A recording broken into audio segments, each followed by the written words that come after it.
Morning everybody, just giving you a quick update on what's happening now.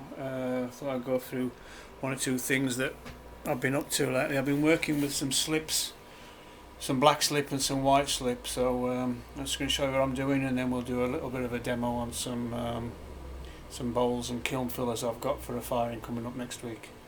So okay, the first ones are, this one's up here. You can see it. This is black slip. It's a moon jar.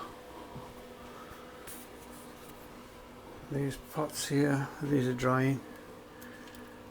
These have got a really grogged black slip on them. Turned foot. They'll have Chino wiped over them. This is a tallish bottle behind here, if you can see it. We've got a white slip on this moon jar here. I did this texture here, but I didn't like it, so I went over it with a scraper, and it's put a really sort of subtle texture on it. Over in the window here there's another one. This one's got texture on it. I use a roulette tool with grooves cut in it for that. More kiln fillers here. These are black. These are going to have like a little white dribbled glaze across the front of them. Black tea bowls with white slip. Looking forward to getting those out. Some beakers with slip. As you can see, I'm into my slips at the moment. Some vases with slip. These are going to have a celadon glaze on them. This one here is a beaker with slip, but it's also got a blue cobalt brush stroke on it, so they're going to be okay. These ones here are done by a friend of mine called Amberly McNaught. These are carved, faceted pots. They're absolutely amazing. The accuracy that she gets on those is just phenomenal. I fire those in my reduction kiln. Gives her a nice toasty brown.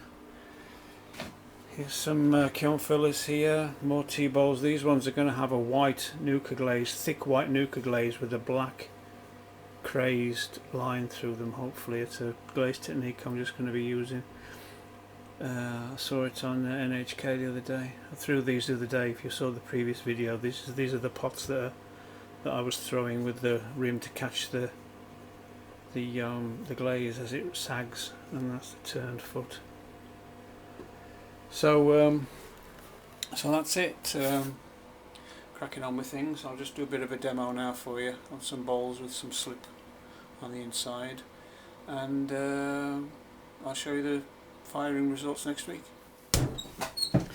Right, here we are on the wheel. This is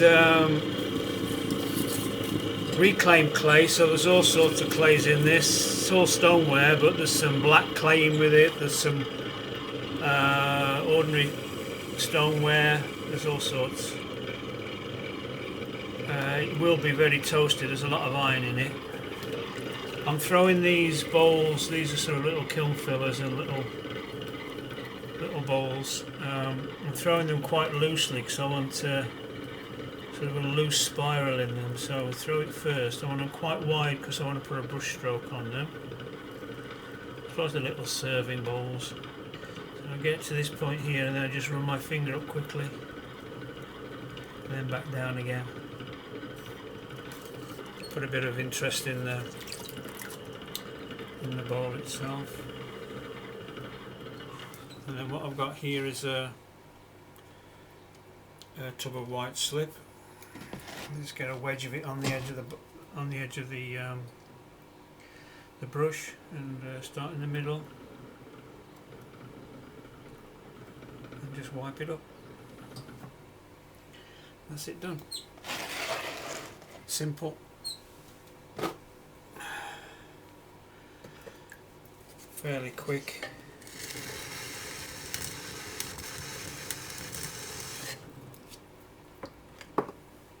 give a nice contrast under a chino. This clay, there's a lot of grog in this clay, and as you throw it thinly,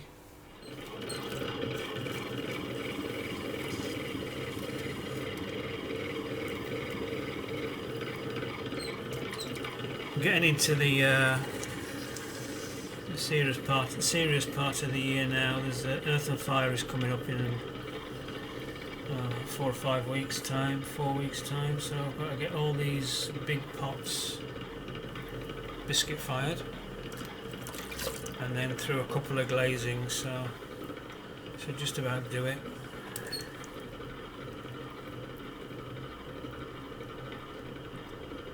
And just run my finger up it and down.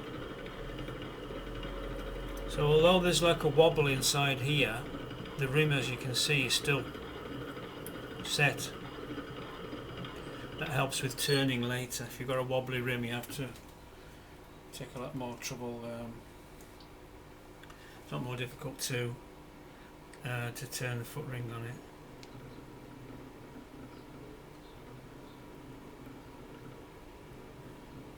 That's a nice one.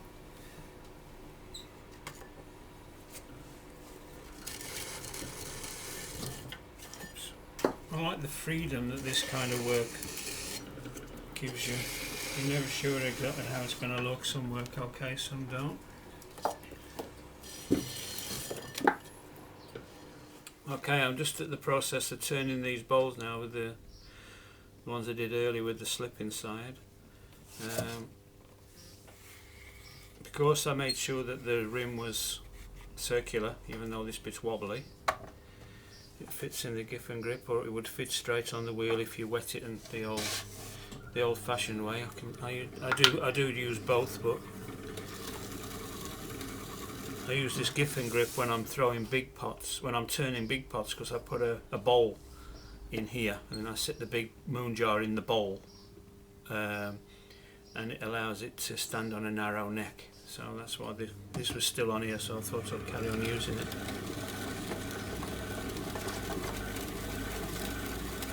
So I've flattened off the top for those people who are beginners.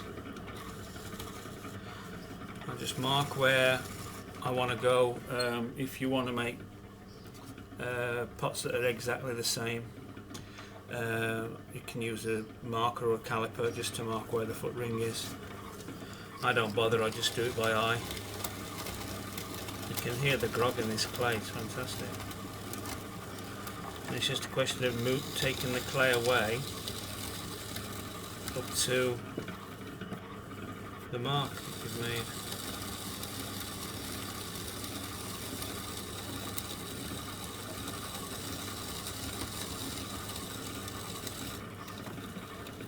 I'll take that corner off, and then when I've done the inside, I'm keeping pressure on this bit here because you can tend to push the pot off or push the pot sideways, so it's sort of equal pressure here and here.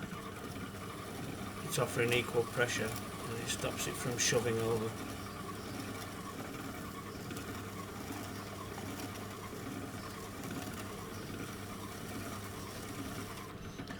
I'll leave a slightly raised bit in the middle there, and I'll show you that what reason for that in a minute. Take the inside edge off so that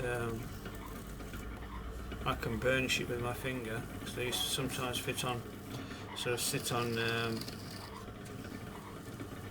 polished surfaces, and this grogged clay can wreak havoc with varnish. So I just run my finger on it. You can use a pebble or a rubber kidney or whatever just to burnish it, but I just use my thumb.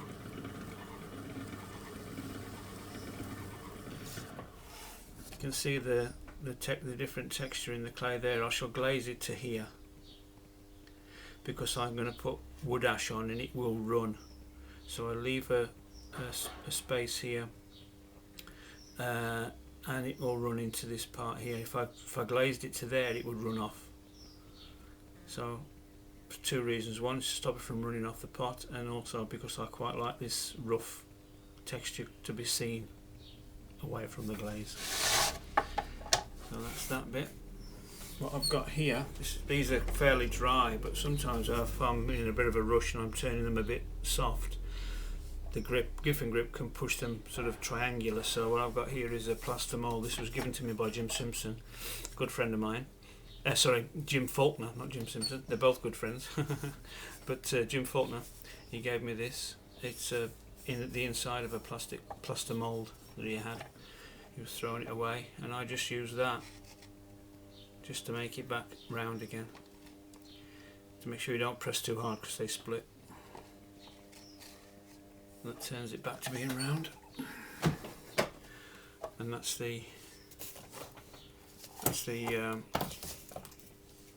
slip inside.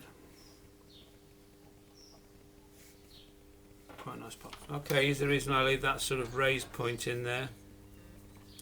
So that's where I put my seal. My fingers on the inside so I don't push a hole in it. And if you see there, if you can see it, because I left a slightly raised point there, it looks like a wax seal at the bottom. It's just a little bit of extra detail that you can do with things that doesn't take much effort. That's it done. Now, I won't bore you with the next bit of what my day involves, which is tidying the studio up. That really would put you to sleep.